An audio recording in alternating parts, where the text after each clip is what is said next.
पहलगाम हमले के तीसरे ही दिन भारत ने सिंधु जल समझौते को रोक दिया। पाकिस्तान में इस फैसले से खलबली मच गई। उसकी पूरी अर्थव्यवस्था दरअसल इसी सिंधु के पानी पर आधारित है। लेकिन क्या भारत फौरन पाकिस्तान का पानी रोक सकता है? भारत के पास कितने डैम हैं जो इसमें भारत की मदद कर सकते हैं? क्या पानी रोकने से भारत की तरफ कोई खतरा हो सकता है? ये सारी चीजों का हम आकलन करेंगे। साथ ही आपको बताएंगे कि क्यों ये एक बार पाकिस्तान को पानी के नाम पर खून के आंसू रोकने को मजबूर कर सकता है।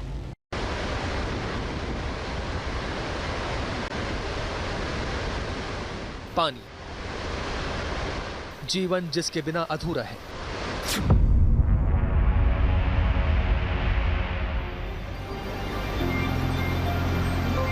पानी जो जिंदगी देता है।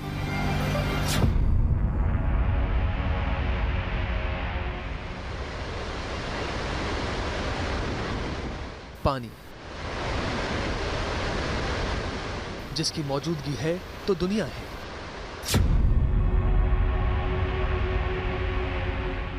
लेकिन यही पानी लाखों सालों से कभी सभ्यताओं के बीच, कभी सरहदों के बीच फसाद की जड़ भी बना हुआ है। दुनिया में 1990 से 2023 के बीच 1473 जल संबंधी हिंसा संघर्षों की घटनाएं दर्ज की गई। इन घटनाओं में से 72% से अधिक सिर्फ 2014 से 2023 के बीच हुई हैं। अमेरिका के पैसिफिक इंस्टीट्यूट के दिसंबर 2023 में जारी आंकड़े ये बताते हैं कि 2014 से 2023 के बीच विश्व भर में कम से कम 1063 जल संघर्ष दर्ज किए गए। और अब 2025 एक बार फिर से पानी के इर्द गिर्द बनते तनाव का गवाह बन रहा है। एक बूंद भी खून बहाओगे तो हम एक बूंद भी पानी नहीं देंगे। खून और पानी एक साथ नहीं बह सकते। 2016 में उरी पर आतंकी हमले के बाद पीएम मोदी का ये बयान फिर से चर्चा में है। उरी, पठानकोट, पुलवामा और अब पहलगाम। आतंक से पाकिस्तान बाज नहीं आया तो आखिरकार भारत को सख्त फैसला लेना पड़ा। Indus Waters Treaty of 1960 will be held in abeyance with immediate effect until Pakistan credibly and irrevocably abjures its support for cross-border terrorism. कुछ संधि की मजबूरी, कुछ भारत की इंसानियत, पाकिस्तान के साथ 4 युद्ध होने के बावजूद सिंधु समझौता भारत ने जारी रखा। पाकिस्तान को पानी के लिए मजबूर नहीं किया, लेकिन आखिर कब तक? पानी सर के ऊपर से निकल चुका है। पाकिस्तान की आंख का पानी मर चुका है। अब भारत ने यह निर्णय लिया है कि पाकिस्तान को चुल्लू भर भी पानी नहीं देना है।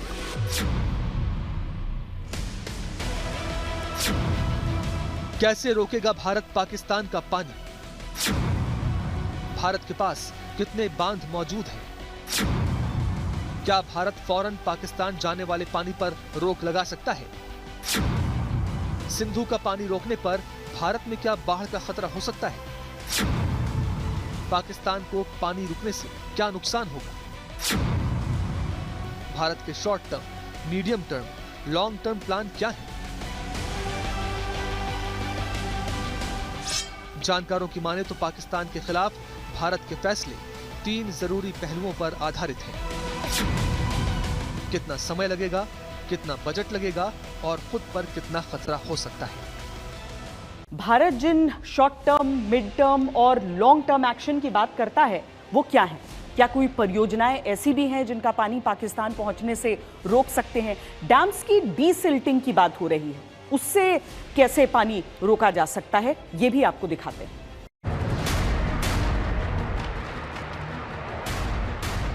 एक रिपोर्ट के मुताबिक भारत ने चिनाब नदी पर बने बगलिहार डैम के फाटक को बंद कर दिया है।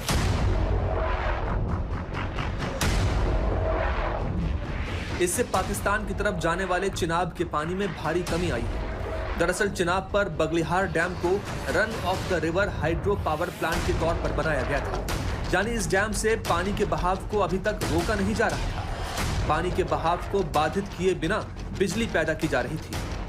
पहलगाम हमले के करीब 12 दिनों के बाद आखिरकार सिंधु जल संधि से निकलने के बाद भारत ने चिनाब पर बने बगलिहार डैम के फाटक को बंद कर दिया है।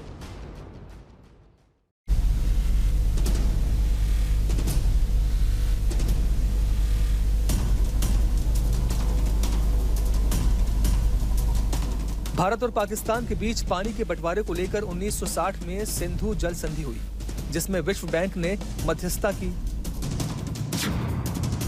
इस संधि के अनुसार भारत को पूर्वी नदियों यानी रावी, व्यास और सतलुज पर पूर्ण नियंत्रण मिला। पाकिस्तान को पश्चिमी नदियों यानी सिंधु, झेलम और चिनाब से जल प्राप्त करने का अधिकार मिला। ये संधि अब तक 4 युद्धों के बावजूद प्रभावी रही है।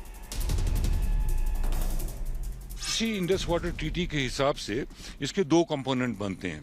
एक तो नेचुरल वाटर्स हैं, और नेचुरल वाटर्स वो हैं जो कि स्नो मेल्ट से या बारिशों की वजह से या ग्लेशियर्स के मेल्ट थॉइंग की वजह से इन नालों में आते हैं और कंट्रीब्यूट होते हैं। वो तो एक नेचुरल एक्टिविटी है, और उस नेचुरल एक्टिविटी जो है वो, क्योंकि हम अपस्ट्रीम पे हैं, हम ऊंचाई पर हैं, ये जब नीचे जाता है तो हम लोगों को इसके ऊपर कोई स्टोरेज करने का अधिकार नहीं दिया गया इंडस वाटर ट्रीटी में।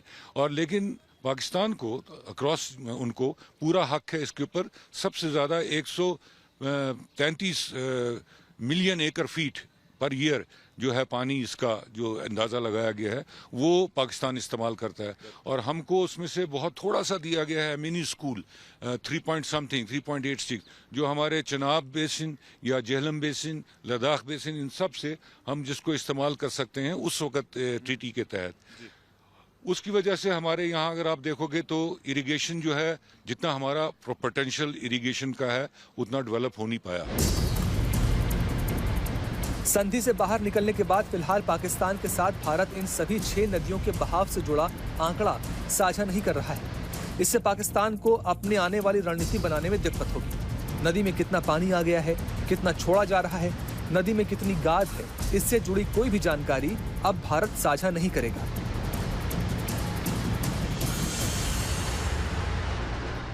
आपकी तरफ सिर्फ फार्मर्स ही नहीं है, जो वेस्टेड इंटरेस्ट है, जो आर्मी के जनरल्स हैं जिन्होंने 100 एकर्स के जो लैंड बनाए हुए हैं, उनके ऊपर कितना असर पड़ेगा। तो इसलिए ये डबल मैसेज है उनकी आवाम को, उसके अलावा इनडायरेक्टली उनके आर्मी ऑफिसर्स को जो कि वेस्टेड इंटरेस्ट में हैं, जिससे कि उनका फ्यूचर भी काफ़ी डिपेंड होगा। क्योंकि आजकल वैसे भी देखिए ना, इस वक्त आफ्टर नई फसल बोनी है उन्होंने, उसके लिए पानी चाहिए होगा। इस वक्त पानी नहीं आएगा तो फिर क्या करेंगे वो। भारत और पाकिस्तान के बीच तनाव के केंद्र में भारत के 2 जल विद्युत परियोजनाएं हैं। 330 मेगावाट वाला किशन गंगा प्रोजेक्ट जो 2018 में चालू हुआ, और 850 मेगावाट वाला रतले पावर प्रोजेक्ट जो अभी निर्माणाधीन है। दोनों परियोजनाएं जम्मू और कश्मीर में झेलम और चिनाब नदियों की सहायक नदियों पर बनी हैं। ये नदियां सिंधु जल संधि के तहत निर्धारित 3 पश्चिमी नदियों में आती हैं, जो पाकिस्तान के लिए जरूरी है। अब भारत का प्लान ऑफ एक्शन क्या हो सकता है, ये भी देखिए। शॉर्ट टर्म में भारत सिंधु, झेलम और चिनाब पर मौजूद बांधों की गाद निकालने जैसे कदमों पर विचार कर रहा है, ताकि बांधों की स्टोरेज कैपेसिटी बढ़ाई जा सके और पाकिस्तान में पानी का प्रवाह कम किया जा सके। लॉन्ग टर्म में योजनाओं में नए बांधों का निर्माण शामिल हो सकता है। इसके अलावा अब भारत अपनी परियोजनाओं को तेजी से आगे बढ़ा सकता है। बांधों को अब दोबारा इस तरह डिजाइन किया जा सकता है कि वो और अधिक पानी रोक सकें। भारत पूर्वी नदियों के उपयोग को भी प्राथमिकता दे सकता है। रावी नदी पर स्थित शाहपुर कंडी डैम पहले से ही भारत की ओर जल प्रवाह मोड़ता है। इसी नदी पर प्रस्तावित उच्च डैम परियोजना पाकिस्तान में जाने वाले अतिरिक्त पानी को और भी कम कर सकती है। अगर अबेंस में ट्रीटी गई और ट्रीटी का कोई हमने नहीं किया और हमने इस ट्रीटी को वायलेट करना शुरू किया, तो हम वहाँ अपनी स्टोरेजेस बढ़ा सकते हैं। उससे पाकिस्तान को असर पड़ेगा सोइंग सीजन में, जबकि पानी इतना उनको ज़्यादा ज़रूरत होती है और इतना अवेलेबल नहीं होता है। तो जो हमारी रेगुलेशन के तहत ये ट्रीटी में बताया गया कि कितना हमने छोड़ना है, वो हम ना छोड़ें, रोक दें, उसको तो हम रोक सकते हैं, और उससे उनके एग्रीकल्चर पे बहुत ही बुरा असर पड़ेगा। तो उसको रोकना रियलिस्टिक है, कैसे रुक सके? नहीं, आप अगर गवर्नमेंट की पॉलिसी हो उसको रोकना, तो वो रोकेंगे। जिस हद तक उनके पास स्टोरेजेस हैं उसको रोकेंगे। इसके साथ साथ भारत उन बांधों की गाद भी पाकिस्तान में छोड़ सकता है जिनकी डीसिल्टिंग नहीं हुई थी। मिसाल के तौर पर सलाल बांध 1987 में बन चुका था, और तब से उसमें डीसिल्टिंग नहीं हुई है। पूरा सलाल बांध गाद से भरा हुआ है, उसमें बहुत ज्यादा पानी स्टोर नहीं हो पाता। अब संधि रुकने के बाद सलाल बांध की सिल्ट को भारत निचले इलाकों में पहुंचा सकता है। ये सिल्ट पाकिस्तान में जाकर उसके कैनाल सिस्टम और बांध के लिए मुसीबत बन सकती है। हालांकि पाकिस्तान में पहुंचने से पहले गाद भारत को भी नुकसान पहुंचा सकती है। भारत के पास सिंधु बेसिन में जम्मू कश्मीर के अंदर कई छोटे बड़े डैम या तो बन चुके हैं या निर्माणाधीन हैं। अब चिनाब पर बगलिहार और दुहस्ती बांध, झेलम पर किशनगंगा और Uri hydro electric project, Chenab पर ही सलाल 1 और सलाल 2 हाइड्रो पावर प्रोजेक्ट, सेवा नदी पर सेवा 2 हाइड्रो पावर प्रोजेक्ट, सिंधु नदी पर नींबू बागजू डैम, चिनाब पर पकालदुल बांध, कीरू बांध, कीरथाई 1 और कीरथाई 2 बांध, रावी नदी पर बना रंजीत सागर बांध और झेलम पर बना उरी 2 बांध। इनमें 2 बांध सबसे खास हैं। रामबन में 1000 मेगावाट का बगलिहार बांध जो 2009 से काम कर रहा है। दूसरा बांध है रियासी में चिनाब नदी पर सलाल बांध जो 690 मेगावाट का है और 1987 से काम कर रहा है।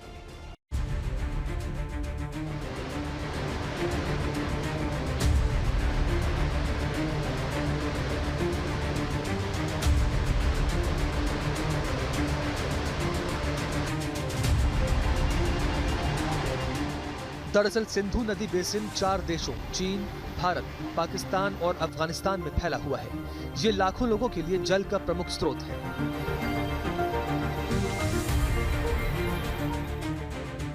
सिंधु नदी तिब्बत से शुरू होकर पाकिस्तान से होते हुए अरब सागर में मिलती है। इस बेसिन में सिंधु नदी और उसकी सहायक नदियां शामिल हैं, जिनमें झेलम, चिनाब, रावी, ब्यास और सतलुज प्रमुख हैं। भारत में सिंधु बेसिन लगभग 3,21,289 वर्ग किलोमीटर क्षेत्र में फैला हुआ है। इस बेसिन में जम्मू कश्मीर, हिमाचल प्रदेश, पंजाब, राजस्थान, हरियाणा और केंद्र शासित प्रदेश चंडीगढ़ के कुछ हिस्से आते हैं, तो वहीं पाकिस्तान में ये नदी पंजाब और सिंध प्रांतों से होकर बहती है और इस क्षेत्र की अर्थव्यवस्था और सामाजिक जीवन में अहम भूमिका निभाती है। हम आपको दिखाते हैं कि सिंधु नदी और उसकी सहायक नदियों पर भारत की परियोजनाएं किस तरह पाकिस्तान के लिए सरदर्द बनी है। ये सिंधु नदी है। हमारी पूरी प्राचीन जो सभ्यता है वो सिंधु नदी के ही इर्द गिर्द बसी रही। अभी देखिए ये नदी पाकिस्तान की दिशा में जा रही है और उल्टी दिशा में अगर हम देखें तो लेह शहर पड़ता है। दुनिया के 5 देशों से गुजरने वाली सिंधु नदी भारत में सिर्फ लद्दाख के कुछ हिस्से में बहती है। या जब ये तिब्बत से आती है फिर लद्दाख में दाखिल होती है और लद्दाख से सीधे पाकिस्तान में।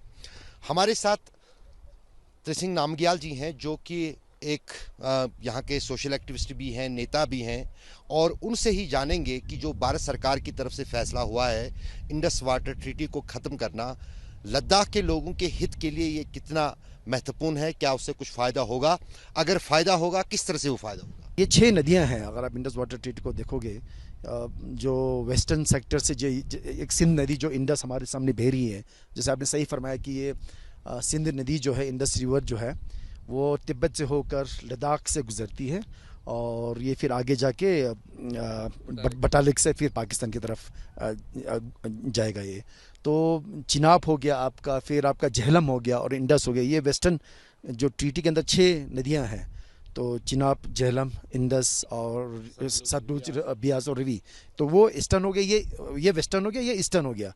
तो अब इंडस वाटर ट्रीटी का अगर रद्द किया जाता है तो हम अब अब इसमें देखने वाली बात ये होगी कि क्या हमने इस तरह से कोई इंतज़ाम किया है जहाँ से पानी को रोका जा सके, पानी को डाइवर्ट किया जाए, तो ऐसा तो कोई इंतज़ाम है नहीं। सिंधु नदी पाकिस्तान के लिए लाइफलाइन मानी जाती है, इसलिए संधि रुकने से पाकिस्तान में खलबली है। आज तक दुनिया का पहला चैनल है जो उस स्थान पर पहुंच गया है जहां पर सिंधु नदी का पानी पाकिस्तान में दाखिल हो जाता है।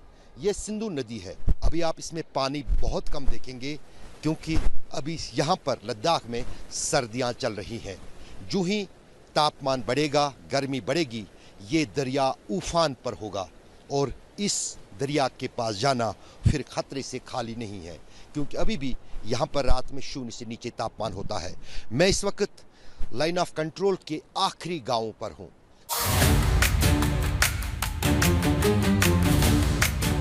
पाकिस्तान की सबसे बड़ी टेंशन जम्मू कश्मीर में चिनाब नदी पर बने 4 बांध हैं।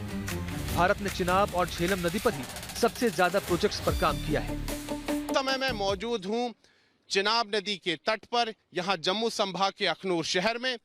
चिनाब नदी, जिसका प्राचीन नाम चंद्रभागा है, ये जो नदी है, इसका जो स्रोत है, जो इसका ओरिजिन पॉइंट है, वो हिमाचल प्रदेश के लाहौल स्पीति जिले से शुरू होता है। यानी कि इस नदी का जो स्रोत है वो लाहौल स्पीति जिले से शुरू होता है, वहीं पर इसका स्रोत है इस नदी का हिमाचल प्रदेश में, और बाद में ये जो चंबा जिला है हिमाचल प्रदेश, वहां से गुजरती है और फिर ये जम्मू कश्मीर में प्रवेश करती है। और जम्मू कश्मीर के किश्तवाड़, डोडा, रामबन, रियासी जिलों से ये होकर फिर ये जम्मू जिले के अखनूर शहर की ओर आ जाती है। और जैसे ही ये अखनूर शहर की तरफ पहुंचती है, यहाँ से कुछ ही दूर बाद ये नदी जो है पाकिस्तान में प्रवेश कर जाती है।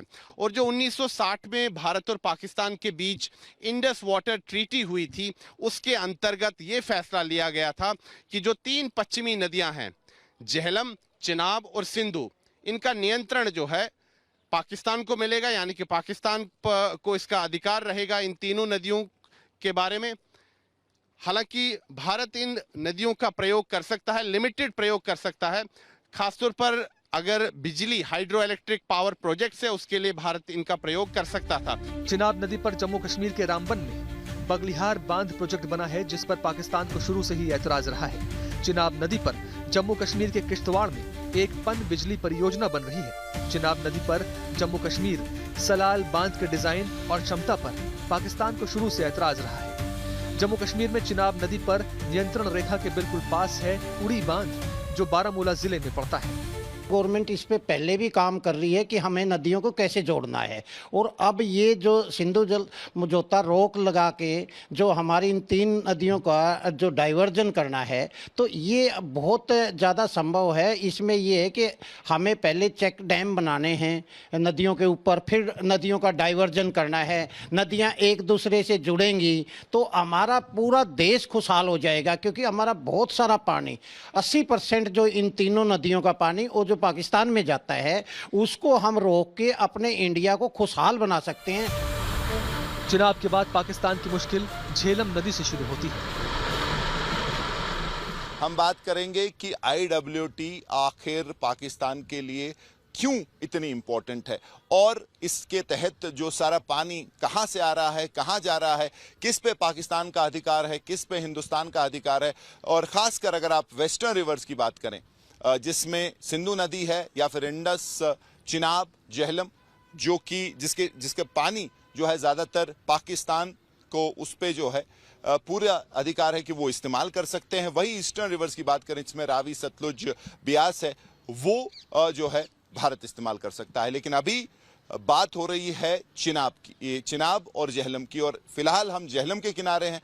और झेलम जो कि इनमें से सबसे बड़ी नदी आप इसको कह सकते हैं, इसका सोर्स जो है पीर पंचाल से आता है, वेरीनाग से आता है, और फिर दक्षिणी कश्मीर से होते हुए कई सारी ट्रिब्यूटरीज, जिसमें वैशु है, ब्रिंगी नाला है, और कई सारी ट्रिब्यूटरीज संगम बन के ये जो मेरे पीछे आप झेलम देख रहे हैं, ये कई सारी ट्रिब्यूटरीज का मिला के पानी यहाँ से जो है नॉर्थ की तरफ जाता है। नॉर्थ जब हम कहते हैं शादीपुरा, जो इंडस है या फिर सिंधु नदी, जो कि किशन गंगा, और जिसको किशन गंगा इधर से कहते हैं, नीलम उस तरफ से कहते हैं, वो बहते हुए आती है। और उस पे किशन गंगा प्रोजेक्ट भी गुरेज में भारत में बनाया है।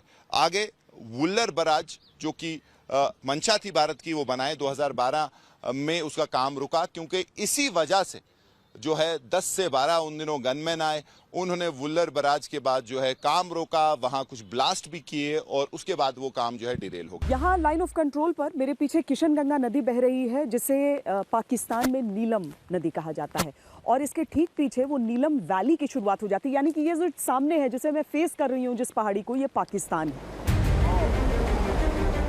झेलम नदी की सहायक नदी को भारत में किशन गंगा और पाकिस्तान में नीलम नदी के नाम से जाना जाता है। इसी नदी पर टीटवाल से करीब 200 किलोमीटर दूर जम्मू कश्मीर के बांदीपुरा में 330 मेगावाट का Kishan Ganga hydro electric project बना है। पाकिस्तान को इस प्रोजेक्ट के निर्माण और डिजाइन से ऐतराज रहा है। उसकी दलील है कि इससे किशन गंगा नदी में पानी के बहाव पर असर पड़ सकता है। इंडस और झेलम में क्योंकि पूरा तो उन्हीं के पास जाता है, अभी भी यहाँ हमारे पास स्टोरेज का कोई साधन है नहीं, लेकिन यहाँ अगर प्रोजेक्ट्स बनाएंगे उनको काफ़ी टाइम लगेगा बनाने के लिए, क्योंकि एक तो हमने पहले देखना है कि कहाँ बनाएं, किस तरह बनाएं और कितना स्टोरेज कर सकें। तो जो हमारे पास नेचुरल टेरेन्स हैं यहाँ, उसमें तो हम देखेंगे कि खास इसमें इतना हो नहीं सकता। लेकिन एक प्रोजेक्ट है जिस पर कि गवर्नमेंट काम कर रही है, जिसको flood recovery project of river Jhelum phase 2 कहते हैं। वो एक इब्तिसा की फर्म है जिसको दिया गया है 20 years vision plan flood recovery के हिसाब से। उसमें उन्होंने सारे झेलम, इसकी ट्रिब्यूटरीज, इसके कैचमेंट और इसका सारा मुआयना लेके उन्होंने बताना है कि हम इसके कैचमेंट में किस किस जगह पर थोड़ी छोटी स्टोरेजेस कर सकें, जो हम जिसका ड्रॉट हो और पानी की कमी हो तो वहाँ से पानी रिलीज किया जाए। भारत ने जैसे ही सिंधु जल समझौते को लेकर अपना फैसला सुनाया, पाकिस्तान ने धमकी दे दी कि वो इंटरनेशनल कोर्ट ऑफ जस्टिस जाएगा, ICJ जाएगा। पाकिस्तान का दावा है कि सिंधु जल समझौता अंतर्राष्ट्रीय संधि है जिसे भारत एक तरफा खत्म नहीं कर सकता। पर भारत इस बार पूरी तैयारी के साथ मैदान में है। भारत का कहना यह है कि जब पाकिस्तान आतंक फैलाता है तो समझौते की नैतिकता खत्म हो जाती है। तो क्या होगा इंटरनेशनल कोर्ट ऑफ जस्टिस में अगर यह मामला पहुंचता है? तो हम आपको समझाते हैं।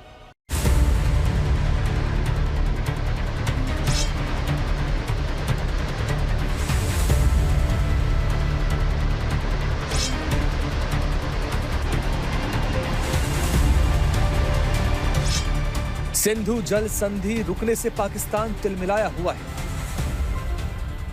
ये वो फोरम है कि जब पाकिस्तान को डर है वो बूंद बूंद के लिए तरस जाएगा।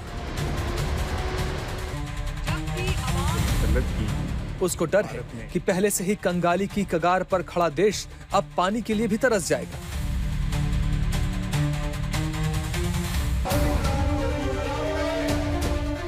इसलिए पाकिस्तान अपनी तरफ से तैयारी में लगा है कि किसी तरह भारत के इस कदम के खिलाफ अंतर्राष्ट्रीय मदद जुटा ले। पाकिस्तान एड़ी चोटी का जोर लगा रहा है कि किसी तरह किसी मंच से उसकी फरियाद सुन ली जाए, लेकिन उसको अंदाजा नहीं है कि उसने देर कर दी।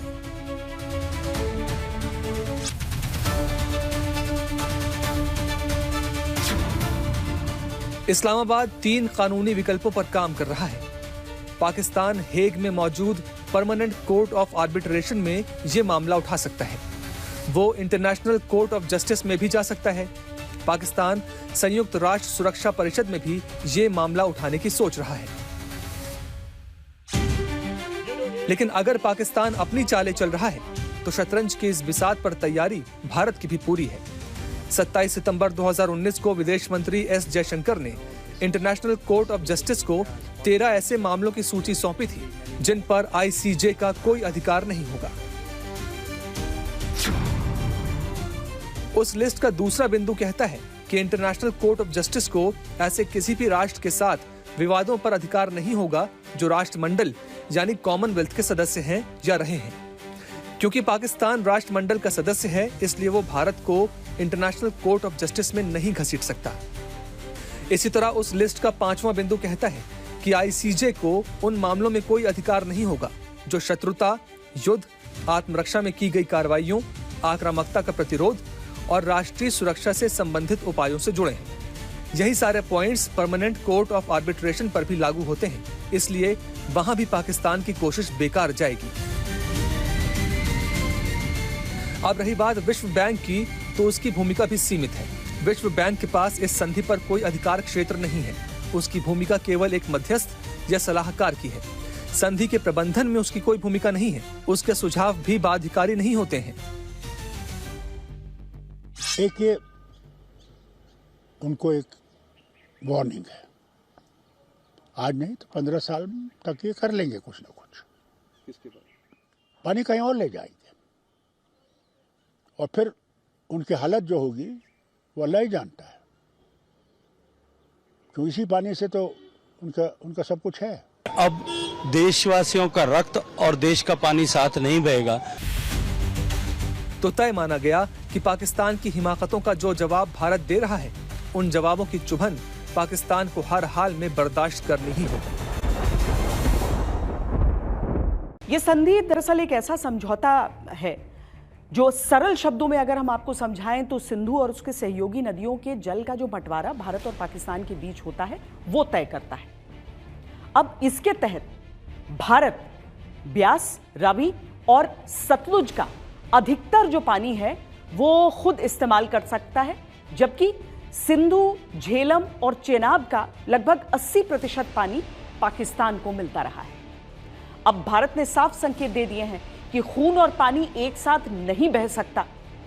भारत के फैसले के बाद बहुत सारे सवाल उठ रहे हैं। आलोचक भी बहुत सारे प्रश्न पूछ रहे हैं कि अगर पानी रोकने की प्रक्रिया शुरू होती है तो कितने साल लग सकते हैं, और साथ ही ये भी कि सिंधु नदी के जल के प्रवाह को रोकने से भारत को तो कोई खतरा नहीं होगा। युद्ध की धमकियों के बीच सिंधु नदी बह रही है।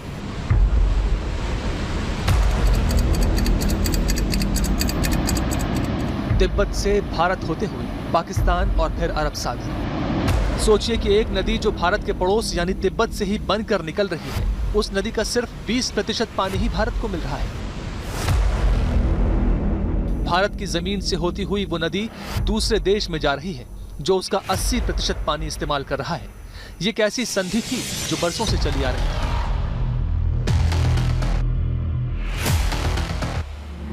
इंडस वाटर ट्रीटी के बारे में कई बार कहा था कि भाई इस पर फिर से सोचना चाहिए, क्योंकि हम लोग इसे सफ़र करते हैं। अब देखिए जम्मू के इलाके में पानी ही नहीं है कई इलाकों में, और दरिया हमारे से बह रहे हैं मगर हम उसे पानी नहीं निकाल सकते। इस संधि से सबसे ज्यादा नुकसान जम्मू कश्मीर को हो रहा था। न पानी मिल रहा था, न बिजली पैदा करने के लिए इजाजत। अब ऐसा नहीं होगा। बंदूक के जरिए मिलिटेंसी को कंट्रोल कर सकते हैं, उसको खत्म नहीं कर सकते। खत्म तब होगा जब लोग हमारे साथ होंगे,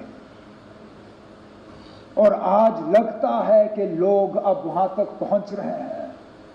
भारत को जम्मू कश्मीर में 5 अहम जल विद्युत परियोजनाओं का काम पूरा करना है। इनमें 800 मेगावाट की पुरसार जल विद्युत परियोजना, 260 मेगावाट की दुलहस्ती जल विद्युत परियोजना, 1656 मेगावाट की सवालकोट जल विद्युत परियोजना, 260 मेगावाट की उरी जल विद्युत परियोजना और 930 मेगावाट की किरथाई जल विद्युत परियोजना शामिल है। सिंधु जल संधि को रोकने के बाद अब भारत को जम्मू कश्मीर में किसी भी जल विद्युत परियोजना के लिए किसी से मंजूरी लेने की जरूरत नहीं पड़ेगी। भारत को परियोजना शुरू करने से पहले पाकिस्तान या फिर विश्व बैंक से मंजूरी लेनी पड़ती थी। अब इनसे 4000 मेगावाट से ज्यादा बिजली पैदा होने की उम्मीद है। इससे जम्मू कश्मीर की बिजली क्षमता में 10,000 मिलियन यूनिट की वृद्धि होगी। इससे न केवल जम्मू कश्मीर जगमग होगा, बल्कि आसपास के राज्यों को भी बिजली मिल सकती है। इसका फायदा जम्मू कश्मीर और लद्दाख के किसानों को भी होगा। फिलहाल भारत को पश्चिमी नदियों के पानी से इन क्षेत्रों में लगभग 13 लाख एकड़ भूमि की सिंचाई करने की अनुमति थी, लेकिन भारत ने अभी तक केवल लगभग आधी भूमि का ही उपयोग किया था।